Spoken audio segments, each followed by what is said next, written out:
Kamusta po sa inyong lahat? Nanonood kayo ng The News Listener by Angelo. Now, katatapos lang ng pag-aproba sa budget ni Sara Duterte. Kung natatandaan nyo guys, pumunta siya ng Senado, ng Kongreso, at doon sa Senado ay namadaling na pasa yung kanyang budget na I think more than 800 million pesos. Okay? At just today, ito po ay recorded December 3, 2025, ay mukhang paldo itong si Sara Duterte sa kanyang mga nakuha. Okay? At panoorin natin dito sa PhilStar, guys, kung ano tong mga uh, OVP o should we say overpriced. Okay, so panoorin natin to. Ulat ng Commission on Audit na umabot sa higit 212,000 pesos ang halaga ng bawat CCTV Wow! Imagine niyo 200 kada isa. Oh, unit sige. na nakuha ng Office of the Vice President ni Sara Duterte noong 2024. Pitong Oh, unit ang binili na may kabuwang 1.484 milyon pesos. Mali wow! rin ang pag-record ng 3.92 milyong pesos laptops. Oh, grabe 'no? So, imagine niyo 200 plus yung CCTV, Anong anong kayang klaseng CCTV yan na ito ba'y parang ano, covered with gold o ano, diamante, kristal?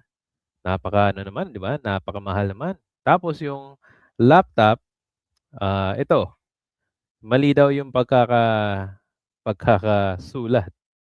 O sige, Na panoorin. ayon sa OVP ay clerical error at tumutukoy Oh, dapat sa 12 donated photocopiers at isang desktop computer. Sabi ng COA, na overstate ng 1.21 milyon ang halaga dahil hindi ginamit ang tamang book value.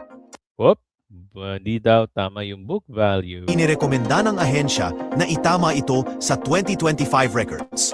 Wala nang na-flag ang COA sa iba pang acquisitions ng OVP para sa 2023 at 2024, maliban sa naturang error sa photocopiers. Pinuna rin ng COA ang pagpapatupad ng magnegosyo Taday Okay, pero magfo-focus muna tayo guys sa ano, sa laptop tsaka doon sa CCTV and other items na nakalagay doon sa kanyang ano, na-report ng COA. Okay, so may papakita ko sa inyo galing to mismo sa Philippine Star, okay, sa Facebook. Ito. Yan.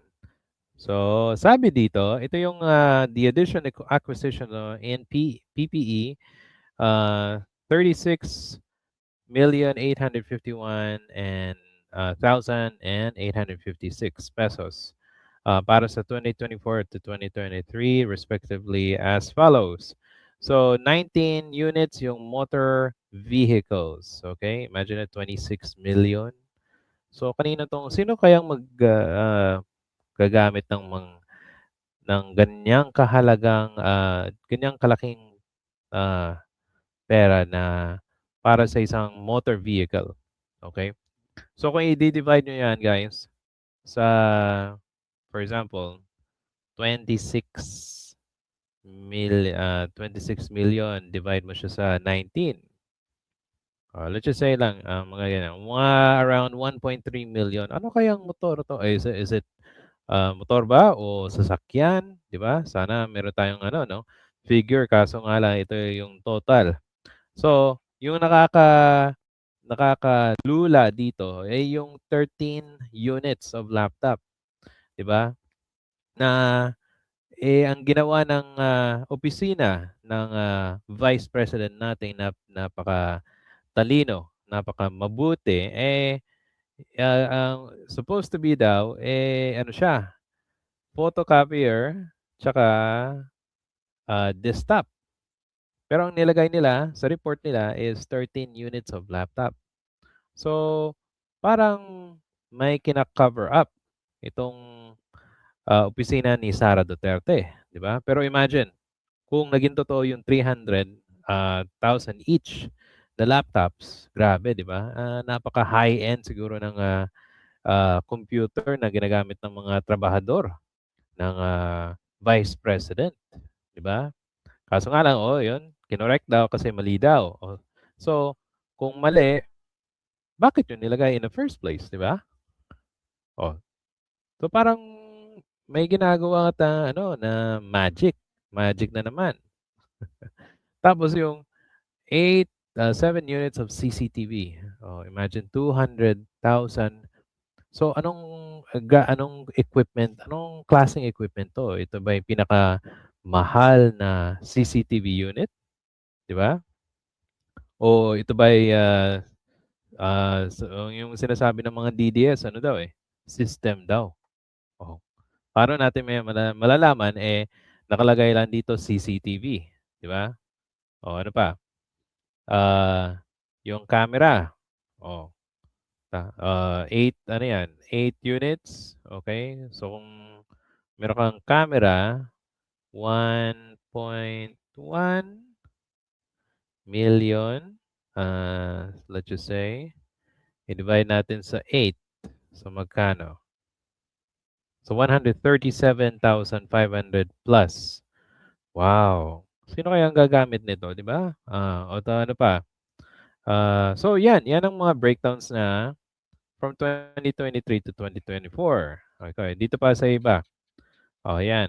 Kitang-kita niyo guys kung magkano yung, ah, actual na ginastos ng Vice Presidente. Tapos dito sa 2024, okey, yung 2 units ng bus ng libreng sakay, tapos multipurpose vehicle, 'di ba?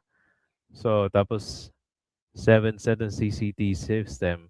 So, anong ginagawa ng multiple CCTV system? So, kung bibili siya ng, balik natin dito sa iba. So, imagine 'no, ah, napakalaking halaga. Tapos may ang daming binibili halos 2 beses kasi mukhang 13, 2023 tapos 2024, 'di ba? So, imagine ang grabeng pera, and then, ang daming tumitiligsa kasi imagine ninyo sinabi ni Sara Duterte na, ah, ipaglalaban niya daw yung, korapsyon. Lalabanan niya daw, 'di ba? O ano nangyari? Bakit? Bakit meron ganitong, impormasyon na, ah, parang halos lahat ng halos lahat ng inilista ni Sara Duterte, eh, ano, overpriced. 'Di ba imagine yung kaniyang opisina is OVP, 'di ba, yung short. Parang puwede mo ng gawin OVP, overpriced items, 'di ba? So, anong ibig sabihin niyan sa mga taong katulad natin na yung pera na ibinibigay natin sa gobyerno ay nasasayang, napupunta sa korapsyon, 'di ba?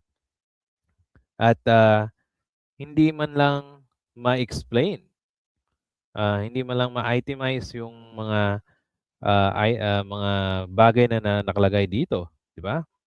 At yung pera na ibinibigay natin sa gobyerno napupunta sa mga walang hiyang politiko, 'di ba?